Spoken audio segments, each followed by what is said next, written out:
Hello everyone, this is Coach Oliver once again. In our third episode today, we will be featuring Kramnik's combination of the Petroff. Kramnik's best games employing Petroff. Let's take a look at the first game he played against Knightage. It was black here, and e4, e5, knight f3, knight f6. Okay, Knightage went for knight h5, d6 here. And go back to e4. Sorry, go back to f3, knight takes e4, d4. Kramnik, of course, d5, bishop d3, bishop d6. Symmetrical. Bishop d3, bishop on d6. Pawn protects e4. There's also pawn on d4. Castles, castles. c4. Now white attacks the defender of the knight. Kramnik also protects it with c6. Rook e1. Bishop and rook attacking e4. Kramnik plays bishop f5 to protect the knight on e4. So pawn and bishop protects the important e4 square or the knight. White plays c5, bishop c7, keeping an eye on h2. White develops knight on c3, attacking e4, knight d7. Kramnik simply ignores that e4 knight. Now let's take a look at knight takes e4, right? Takes e4, rook takes e4. White wins a pawn, right? But with knight d7, the point of knight d7 is knight takes c5. The pin on the queen, knight attacks the rook. And that pawn on d4 becomes isolated. The knight can also go back to e6 if you say rook e1, knight e6, queen d5, rook a d8. This is pretty good for black. So Knightage went for queen c2. Now it's 1, 2, 3, and 4 hitting on the knight on e4. Kramnik just played rook e8. Here bishop e3 was played. Now let's take a look at again why is this not played. Takes. For example, sorry. The point here is that if you play bishop takes e4, there's queen e7 because you cannot take on f5. There's queen takes e1, knight takes e1, and rook takes e1 mate on the background because there's no luft on h3. Right, no escape square for the king Kong. So this capture on e4 is not possible. So after rook e8, Knightage went for bishop e3, h6, safe square for the king. b4, white expands on the queen side with ideas of a4 and b5. Knight df6, protecting e4, h3. A not so good looking move because Kramnik only targets that one with queen and bishop. We have a battery on the pawn on h3. Knight e2. Alright, after knight e2, here we go. Black to play. After knight e2, bishop takes h3, no hesitation. In the game, white played knight e5. Now let's take a look at pawn takes h3. There is queen takes h3. Now the knight is under attack, right? You cannot move, let's say you cannot move back to d2 because bishop h2, king goes to h1, knight takes f2. Basic checkmate. Takes on f2, bishop d3, here queen h2, and here queen f2 mate. Okay, basic checkmate with queen and bishop on f2. And if the knight goes to e5, for example, bishop takes an e5, rook lift with rook takes e5. Now how can you stop rook h5 and queen h1? Okay, so Knightage went for knight e5. Kramnik simply captures it with bishop takes and takes. The rook is in the game now. f3, driving away the knight. Double attack, by the way. Pawn attacks the knight. Pawn g2 attacks the h3 bishop. But Kramnik just develops his last piece, the rook. Double up on the e5. Bishop f4, rook on the flank with rook h5. takes on e4, takes on e4, hitting the bishop. Bishop c4, bishop takes g2. Right, exposing the king. If you capture on g2, queen h3 is coming to town. If you go king f2, the knight comes. If here, another mate. So here knight h went for knight g3. Okay, the queen will try to capture the bishop on g2. Kramnik has bishop f3. That's the retreat. Yeah. If you capture the rook on h5, just knight takes h5, threatening f4. If you move back to h2, queen g4 check. King f1. There is e3. Oh my god. Just too much. White cannot defend the mate because the pawn takes away f2. If let's say you move, what can you do here? I'm not so sure about any move here. Okay, a move like rook c1 for example. Okay. There's knight g3, takes on g3, queen h3. That opens up that line. Yeah. Queen h1 is mate.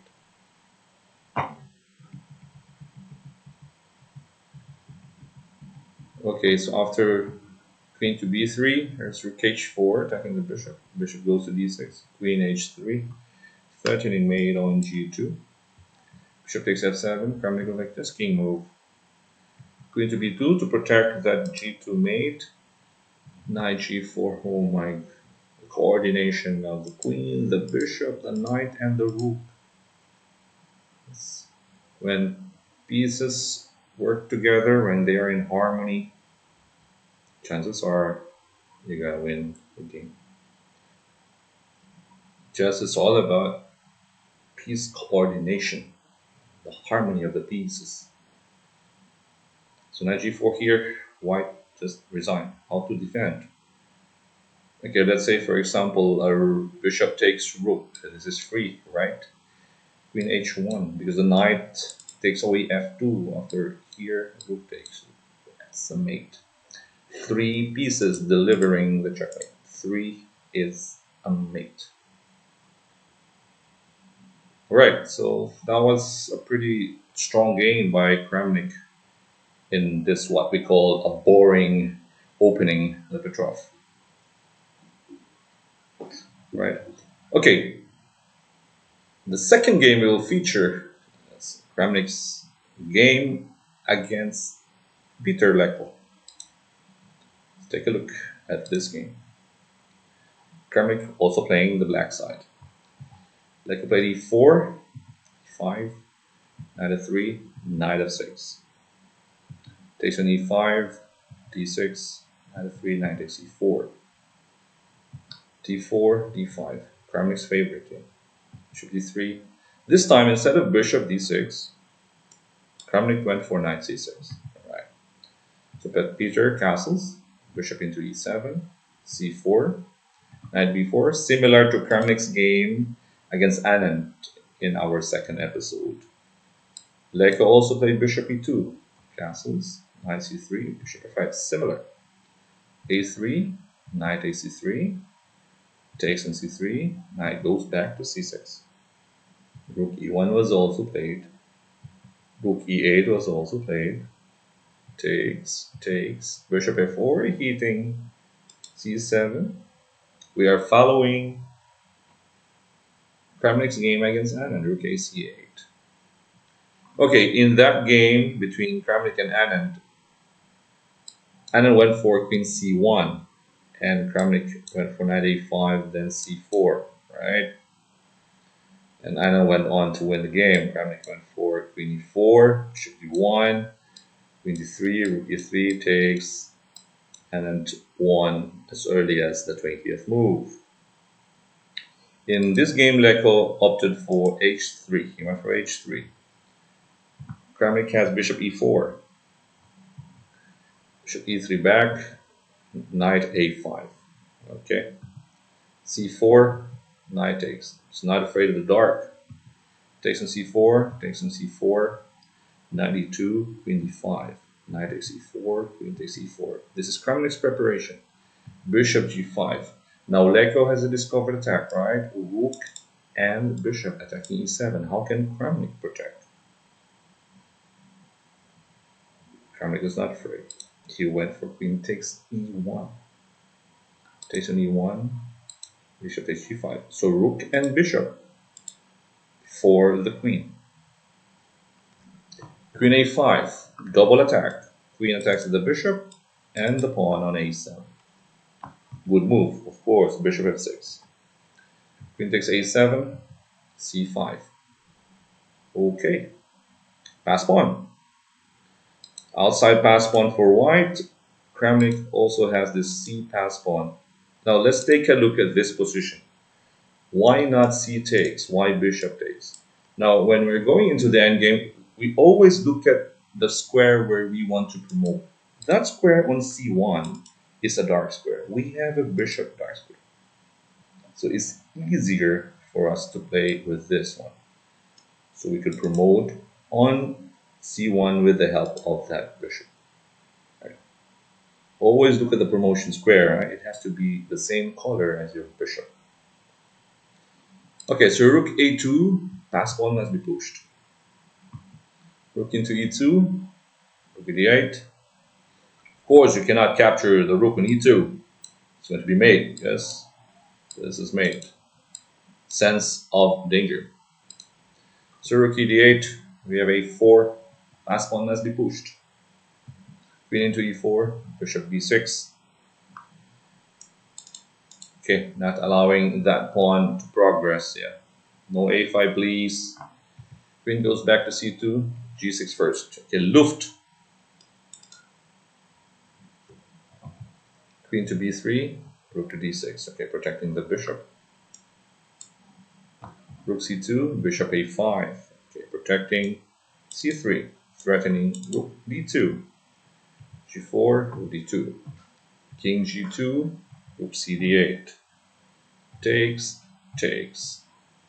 Queen takes c3, rook to d5. Right, interesting. Queen against two rooks, and white has an extra pass pawn. This OPP, the outside pass pawn. But the two rooks can stop that pawn. Queen c6, rook a5. King g3, rook d8. Okay. Why by pawn? Rook 5 a6 first. Queen c1, rook a5. Stopping h5. Keeping an eye on that h5 threat. Queen a6. Okay, finally. h5, rook 4 a5. White went for queen f4. Kramnik has g5. After queen f6, this is what Leko missed. Kramnik has this nice move, h6.